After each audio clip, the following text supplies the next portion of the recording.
Hi Pallavi. Hello. ಯಾವತ್ತಾದ್ರೂ ತಂಗ್ಳನ್ನ ಊಟ ಮಾಡಿದೀರಾ? ಮಾಡಿದೀನಿ, ಬಟ್ ಇಷ್ಟ ಇಲ್ಲ. ನೀವ್ ಇಷ್ಟ ಇಲ್ಲ ಅನ್ನೋ ತಂಗ್ಳನ್ನದಲ್ಲಿ ಅತಿ ಹೆಚ್ಚಿನ ಆರೋಗ್ಯಕರ ಬೆನಿಫಿಟ್ಸ್ ಇದೆ ಗೊತ್ತಾ? ಹೇಳಿ ನೋಡೋಣ ಏನೇನು ಅಂತ. ಇದನ್ನ ತಿನ್ನೋದ್ರಿಂದಾಗಿ IBS ಕಮ್ಮಿ ಆಗತ್ತೆ, ಕರುಳಿನ ಆರೋಗ್ಯ ಸುಧಾರಿಸುತ್ತೆ, ಮಧುಮೇಹ ನಿರ್ವಹಿಸಬಹುದು, ಪಂಜತನ ನಿವಾರಣೆ ಆಗುತ್ತೆ. ಇದಲ್ಲದೆ ಅತಿ ಮುಖ್ಯವಾಗಿ ಹೆಣ್ಣು ಮಕ್ಕಳಿಗೆ ಸಂಬಂಧಪಟ್ಟಿರುವಂತಹ ಅನೇಕ ಸಮಸ್ಯೆಗಳಿಗೆ ಇದು ರಾಮಬಾಣ. ಇದು ಮಾತ್ರ ಅಲ್ಲ, ಚೆನ್ನೈನ ಗವರ್ಮೆಂಟ್ ಸ್ಟ್ಯಾನ್ಲಿ ಹಾಸ್ಪಿಟಲ್ ನಲ್ಲಿ ಕೆಲಸ ಮಾಡುವಂತಹ ಡಾಕ್ಟರ್ ಜಸ್ವಂತ್ ಏನ್ ಹೇಳ್ತಾರೆ ಅಂತಂದ್ರೆ, ಆಹಾರವನ್ನ ಹುದುಗಿಸಿಡೋದ್ರಿಂದ ಇದರಲ್ಲಿ ಆಂಟಿ ಆಕ್ಸಿಡೆಂಟ್ ಪ್ರಮಾಣ ಹೆಚ್ಚಾಗುತ್ತೆ. ಜೊತೆಗೆ ದೇಹದಲ್ಲಿನ ಉರಿಯೂತವನ್ನ ಇದು ಕಡಿಮೆ ಮಾಡುತ್ತೆ, ಆಹಾರವನ್ನ ಜೀರ್ಣ ಮಾಡುತ್ತೆ.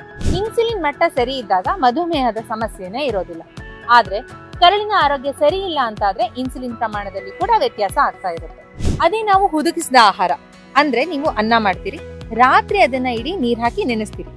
ಇದನ್ನ ಬೆಳಗ್ಗೆ ಸೇವಿಸೋದ್ರಿಂದಾಗಿ ಇದರಲ್ಲಿರುವಂತಹ ಗ್ಲೈಸೆಮಿಕ್ ಇಂಡೆಕ್ಸ್ ಕಡಿಮೆ ಆಗುತ್ತೆ. ಅದರ ಅರ್ಥ ಏನ್ ಹೇಳಿ, ಮಧುಮೇಹ ನಿರ್ವಹಣೆ ಮಾಡೋದು ತುಂಬಾ ಸುಲಭ ಅಂತ. ಅಷ್ಟೇ ಅಲ್ಲ ಶ್ವೇತಾ, ಈ ತರ ಫರ್ಮೆಂಟೆಡ್ ರೈಸ್ ಅಥವಾ ಹುದುಗಿಸಿದ ಆಹಾರವನ್ನ ತಿನ್ನೋದ್ರಿಂದ ಸಾಕಷ್ಟು ಹೆಣ್ಣು ಮಕ್ಕಳಿಗೆ ಪ್ರಯೋಜನ ಆಗುತ್ತೆ. UTI ಸಮಸ್ಯೆ ಪರಿಹಾರ ಆಗುತ್ತೆ, ಮತ್ತೆ PCOD PCOS ಇದರಿಂದ ಮಾಯ ಆಗುತ್ತೆ. ನೀವಾಗ್ಲೇ ಹೇಳ್ದಂಗೆ IBS ಆಗಿರಬಹುದು, ಮತ್ತೆ ಕಾನ್ಸ್ಟಿಪೇಷನ್ ಆಗಿರಬಹುದು. ಇದು ಮಾತ್ರ ಅಲ್ಲ, ಇದು ದೇಹದಲ್ಲಿ ಉಷ್ಣತೆಯನ್ನ ಕಡಿಮೆ ಮಾಡುತ್ತೆ. ಇದರಿಂದ ಏನಾಗುತ್ತೆ ಅಂತಂದ್ರೆ, ಪುರುಷರಿಗೆ ಸ್ಪರ್ಮ್ ಸಿಂಥಸಿಸ್ಗೆ ಇದು ಸಹಾಯ ಮಾಡುತ್ತೆ. ಮತ್ತೆ ಡಾಕ್ಟರ್ ಜಸ್ವಂತ್ ಏನ್ ಹೇಳ್ತಾರೆ ಅಂತಂದ್ರೆ, ಗಟ್ ನಮ್ಮ ಸೆಕೆಂಡ್ ಬ್ರೈನ್ ಅಂತ. ಗಟ್ ಚೆನ್ನಾಗಿದ್ರೆ ಆರೋಗ್ಯ ಚೆನ್ನಾಗಿರುತ್ತೆ. ಯಾಕೆ ಅಂದ್ರೆ ಇದು ನಮ್ಮ ಮೆದುಳಿಗೆ ಸಿಗ್ನಲ್ಸ್ ನ ಕಳಿಸುತ್ತೆ. ಇದರಿಂದ ಗುಡ್ ಬ್ಯಾಕ್ಟೀರಿಯಾದ ಪ್ರಮಾಣ ದೇಹದಲ್ಲಿ ಹೆಚ್ಚಾಗುತ್ತೆ.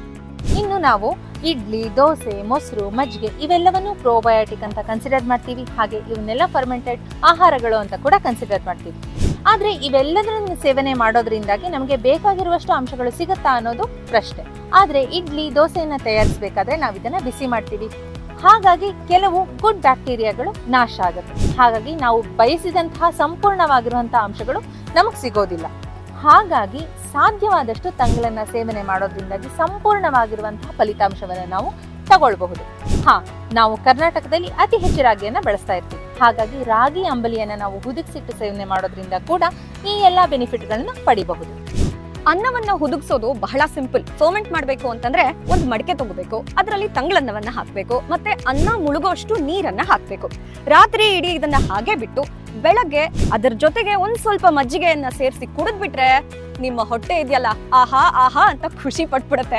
ಇತ್ತೀಚೆಗೆ ನೀವು ನೋಡಿರಬಹುದು, ನಟ ಮಾಧವನ್ ಕೂಡ ತಾವು ಏನ್ ಸೇವಿಸ್ತೀರಿ, ಏನು ನಿಮ್ಗೆ ಇಷ್ಟಪಟ್ಟು ಸೇವಿಸ್ತೀರಿ ಅಂತ ಕೇಳಿದಾಗ ಇದೇ ಉತ್ತರವನ್ನ ಹೇಳಿದ್ರು. ಇದೇ ರೀತಿಯಾಗಿರುವಂತಹ ಫರ್ಮೆಂಟೆಡ್ ಆಹಾರವನ್ನ ನೀವು ಕೂಡ ಸೇವಿಸಬಹುದು. ಇದರಿಂದ ಅನೇಕ ಬೆನಿಫಿಟ್ಗಳನ್ನ ನೀವು ಪಡಿಬಹುದು. ಈ ರೀತಿಯ ಹೆಲ್ತ್ ವಿಡಿಯೋಸ್ಗೆ ನಮ್ಮ ಯೂಟ್ಯೂಬ್ ಚಾನೆಲ್ ಹ್ಯಾಪಿಯೆಸ್ಟ್ ಹೆಲ್ತ್ ಕನ್ನಡನ ಸಬ್ಸ್ಕ್ರೈಬ್ ಮಾಡಿ.